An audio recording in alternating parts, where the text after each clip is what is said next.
Magandang umaga mga kabayan, kumusta na po kayo? Welcome po uli sa channel ko. Magluluto po ako ngayon ng pansit bato. Bato.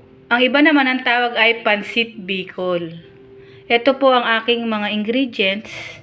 Siyempre pansit bato o pansit bicol, toyo. Hiniwa ko na po lahat, baboy.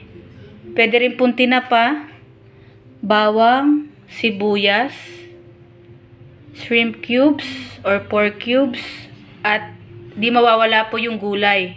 Pwede siyang pechay, pwede siyang repolyo o carrots, o kaya ay pechay bagyo.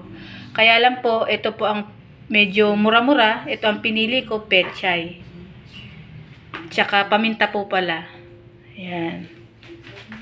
Ngayon, mag-iinit na po tayo ng mantika. Nilagyan ko na po siya ng konting mantika. Konti lang po kasi itong baboy, mag-aano po to, magmamantika pa to. Painitin lang po natin sandali. Mga kabayan, ano po bang niluluto nyo ngayon? Ayan, ilalagay ko na po yung baboy.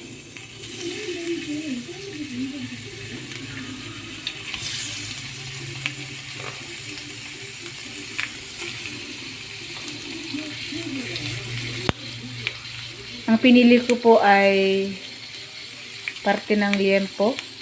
Kahit ano po.